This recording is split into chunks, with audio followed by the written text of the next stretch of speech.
शक्तिपुरा गांव में सुरेश और आकाश नाम के दो दोस्त रहते थे।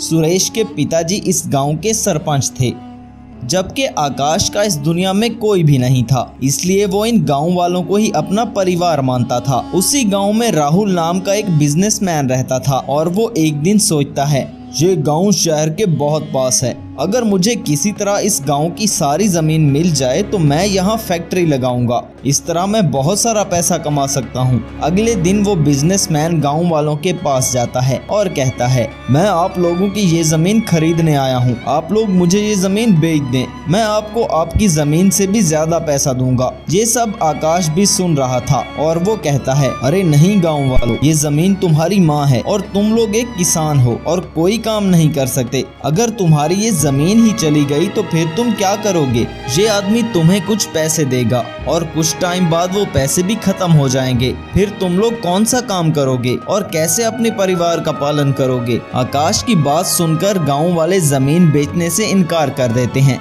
तब वो बिजनेसमैन कहता है, अगर इन गांव वालों ने मुझे ये जमीन ना दी तो मेरा बहुत नुकसान हो जाएगा। तब वो आदमी गाँव के सरपंच के पास जाता है और कहता है, सरपंच जी, मैंने सुना है इस बार सब गांव वाले मिलकर आकाश नामी लड़के को सरपंच बनाने वाले हैं।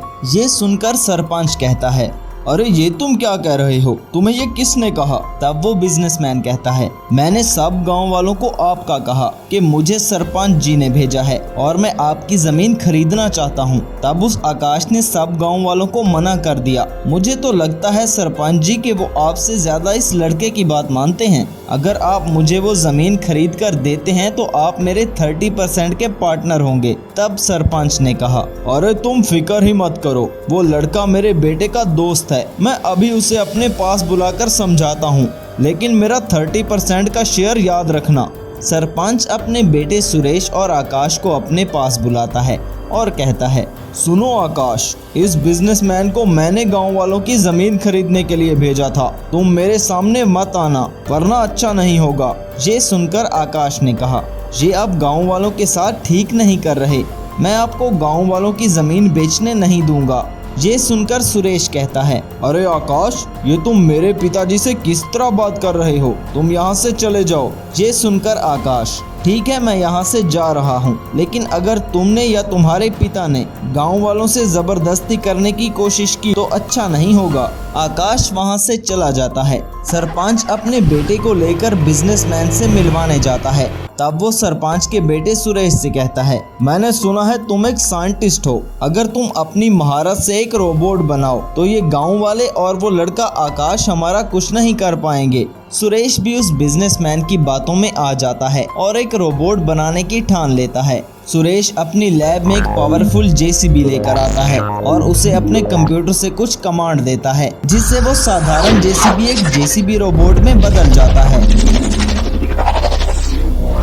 तभी उसके पास वो बिजनेसमैन आता है और कहता है, तुम ये रोबोट मेरे हवाले कर दो, बदले में तुम बाप बेटा दोनों मेरे 50% के पार्टनर बन जाओगे।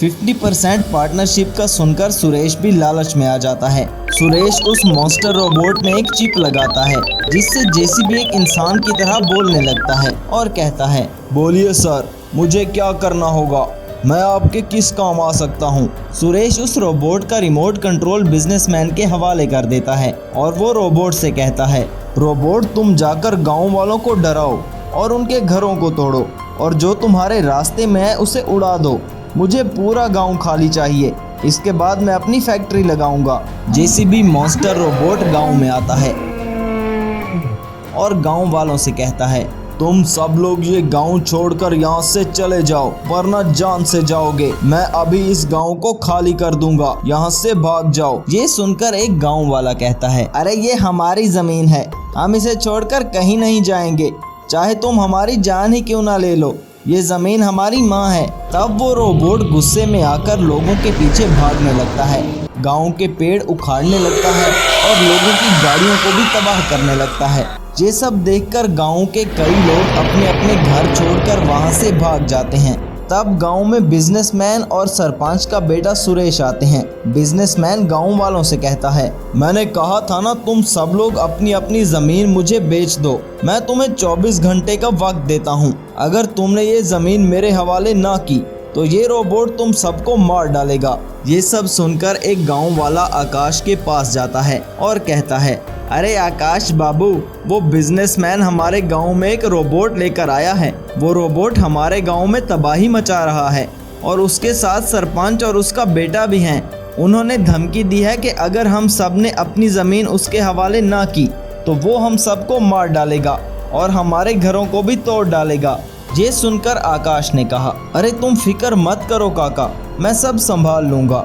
आकाश पुलिस को फ़ोन करके रोबोट के बारे में बताता है। तब कुछ पुलिस की गाड़ियां गांव में उस रोबोट को रोकने के लिए आती हैं। वो रोबोट पुलिस की गाड़ियों को भी तबाह कर देता है। आकाश दूर खड़ा ये सोच रहा था कि आखिर इस जेसीबी रोबोट मॉन्स्टर को कैसे रोका जाए। तब उसकी नज़र अपने ट्रैक्टर पर पड़ती है। तब आकाश ने कहा, क्यों ना मैं इस ट्रैक्टर को एक रोबोट में बदल दूं। आकाश उस ट्रैक्टर पर कुछ एक्सपेरिमेंट करता है। देखते ही देखते वो ट्रैक्टर एक जायंट रोबोट में बदल जाता है। तब आकाश अपने जायंट ट्रैक्टर रोबोट से कहता है, ट्रैक्टर रोबोट, एक जेसीबी रोबोट गांव वालों को बहुत परेशान कर रहा है। तुमने जाकर उसे खत्म करना है। ये सुनकर जेसीबी रोबोट ने कहा, ठीक है सर, मैं इस जेसीबी रोबोट को खत्म कर दूंगा और गांव वालों को बचा लूंगा। जेसीबी रोबोट गांव में तबाही मचा रहा था। वो लोगों के घरों को तोड़ने लगता है। तब वहां ट्रैक्टर रोबोट आता है। उसके साथ आकाश भी होता है। उसे देखकर बिजनेसमैन कहता है, अरे सत्यानाश, इस लड़के को खत्म कर दो। जेसीबी रोबोट आकाश पर हमला करने लगता है। तब ट्रैक्टर रोबोट आकाश के सामने आकर उसे बचा लेता है। दोनों रोबोट्स के बीच में घमासान जंग होती है। आखिर में ट्रैक्टर रोबोट जेसीबी रोबोट को खत्म कर देता है। इस तरह आकाश गांव वालों की जान बचा लेता है।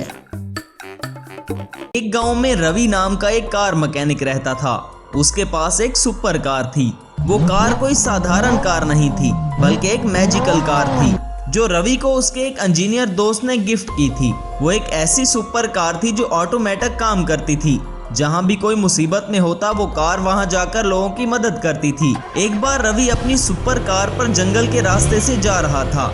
वहां अचानक उसके सामने एक राक्षस प्रकट होता है और वो रवि और उसकी कार पर हमला करने ही वाला था। तब वो सुपर कार एक मैजिकल सुपर कार रोबोट में ट्रांसफॉर्म हो जाती है।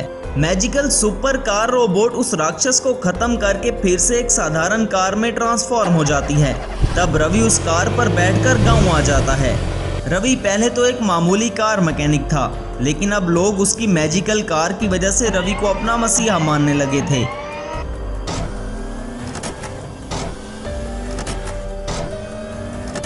इस बात का पता शहर के एक मशहूर साइंटिस्ट को चलता है और वो रवि की मैजिकल कार के बारे में जानने के लिए रवि के गांव के पास एक जंगल में एक सीक्रेट लैब बनाता है। दरअसल ये साइंटिस्ट रवि की मैजिकल कार को किसी तरह अपने वश में करना चाहता था ताकि वो इस दुनिया पर राज कर सके। एक दिन वो साइंटिस्ट कहता है, किसी तरह ये कार मेरे हाथ लग जाए, मैं ऐसे और भी पावरफुल रोबोट बनाऊंगा और फिर मेरे पास बहुत पावरफुल रोबोट की ताकत होगी जिससे मैं इस दुनिया पर राज कर सकूंगा। लेकिन सबसे पहले मुझे इस कार पर अपना कब्जा जमाना होगा। अगले दिन वो साइंटिस्ट रवि की वर्कशॉप पे आता है और कहता है, मुझे तुम्हारी ये मैजिकल कार चाहिए, इसके बदले में तुम जितनी चाहो मुझसे दौलत ले सकते हो। ये सुनकर रवि कहता है, मैं अपनी सुपर कार किसी को नहीं दे सकता क्योंकि इससे मैं लोगों की मदद करता हूँ। ऐसा सुनकर वो साइंटिस्ट वहाँ से चला जाता है। अब वो साइंटिस्ट दिन रात बस यही सोच रहा था कि वो रवि के रोबोट को किस तरह हासिल करे। तब उसे एक आइडिया आता है और वो गांव के पास जाकर बचाओ बचाओ की आवाजें लगा रहा था ताकि सुपर कार को यूं लगे कि कोई मुसीबत में है। और फिर ऐसा ही होता है। सुपर कार को लगता है कि वो साइंटिस्ट किसी मुसीबत में है, इसलिए वो उसे बचाने के लिए गांव के पास वाले जंगल में आती है। लेकिन उस गद्दार साइंटिस्ट ने इस मैजिकल कार को पकड़ने के लिए वहां पर एक लोहे का बहुत ही मजबूत जाल लगा रखा था जो इस मैजिकल सुपर कार के ऊपर आ जाता है। तब सुपर कार पूरी तरह से साइंटिस्ट के बनाए हुए इस जाल में फंस जाती है। वो खुद को वहां से निकालने की बहुत कोशिश करती है। वो एक रोबोट में भी ट्रांसफॉर्म हो जाती है, लेकिन वो जाल भी एक साइंटिस्ट ने बनाया था, इसलिए वो बहुत मजबूत होता है। काफी देर के बाद सुपर कार रोबोट की बैटरी भी लो हो जाती है। तब इस मौके से फायदा उठाकर वो साइंटिस्ट इस रोबोट में अपनी बनाई हुई एक खास चिप लगा देता है, जिससे वो मैजिकल कार अब पूरी तरह से साइंटिस्ट के वश में आ चुकी थी। साइंटिस्ट उस मैजिकल कार को लेकर अपनी लैब में जाता है। वहाँ रवि अपने गैराज में खड़ा बहुत परेशान होता है और कहता है, लगता है मेरी मैजिकल कार किसी की मदद करने के लिए गई थी, लेकिन अब उसे गए हुए काफी समय हो गया है। मुझे तो कुछ गड़बड़ लग रही है। तब वो अपनी सुपर कार रोबोट को ढूंढने के लिए पास वाले जंगल में जाता है। वहाँ वो बड़ा जाल देखकर सब समझ जाता है कि उसकी मैजिकल कार को किसी ने चुरा लिया है। तब रवि कहता है, मेरी मैजिकल कार तो एक रोबोट है ना, आखिर इसको कोई कैसे चुरा सकता है। जहाँ वो गद्दार साइंटिस्ट अपनी लैब में उस मैजिकल कार पर कुछ एक्सपेरिमेंट कर रहा था। तब वो कहता है, अब मुझे इस मैजिकल कार की पहचान छुपानी होगी, ताकि किसी को पता ना चले कि ये मैजिकल कार मैंने चुराई है। मैं भी तो एक साइंटिस्ट हूँ ना, इसलिए सबको ये लगना चाहिए कि इसको मैंने बनाया है। तब वो साइंटिस्ट अपनी लैब में एक जेसीबी लेकर आता है। अब वो मैजिकल कार रोबोट को एक जेसीबी कार रोबोट में बदलना चाहता था। देखते ही देखते वो सुपर कार रोबोट को एक मैजिकल जेसीबी रोबोट में ट्रांसफॉर्म कर देता है। इस बार वो इस रोबोट में कुछ एडवांस फीचर्स डालता है और इस जेसीबी रोबोट का एक रिमोट कंट्रोल भी बनाता है, ताकि वो खुद भी इस जेसीबी रोबोट को ऑपरेट कर सके। गद्दार साइंटिस्ट मैजिकल जेसीबी रोबोट को देखकर बहुत खुश हो जाता है और कहता है, अरे ये जेसीबी रोबोट तो पहले वाले मैजिकल सुपर कार रोबोट से भी ज्यादा पावरफुल है। तब वो जेसीबी रोबोट को उस गांव में भेजता है जहां रवि अपनी सुपर कार से गांव वालों की हिफाजत करता था और लोगों के घरों को तोड़ने लगता है। वो गद्दार साइंटिस्ट ये सब दुनिया में अपना आतंक फैलाने के लिए कर रहा था। तब रवि चुपके से इस जेसीबी रोबोट की तरफ देखता है। तब उसे पता चल जाता है कि ये जेसीबी रोबोट कोई और नहीं बल्कि उसकी ही मैजिकल कार है, जिसको किसी ने ट्रांसफॉर्म करके एक जेसीबी रोबोट बना दिया था। उस जेसीबी रोबोट के गांव से जाने के तुरंत बाद ही रवि अपने उस इंजीनियर दोस्त के पास जाता है, जिसने उसे मैजिकल सुपर कार गिफ्ट की थी। रवि अपने इंजीनियर दोस्त को सारी बात बताता है। तब रवि का वो दोस्त कहता है, अरे तुम फिक्र मत करो रवि, किसी ने हमारी मैजिकल कार रोबोट को कैद कर इस पर कब्जा कर लिया है। शायद इसे बनाते समय मैंने इस रोबोट में पिंजरे से कैसे निकलना है ये वाला फीचर इंस्टॉल नहीं किया था, लेकिन अब तुम फिक्र मत करो, मैं तुम्हें एक ट्रक रोबोट बना कर दूंगा जो इस जेसीबी रोबोट का सामना कर सकेगा। और हाँ, इस बार मैं अपने रोबोट में पूरे फीचर्स इंस्टॉल करूंगा ताकि वो आने वाली हर मुसीबत का सामना खुद कर सके। तब वो इंजीनियर रवि को एक मैजिकल सुपर ट्रक रोबोट बना कर देता है।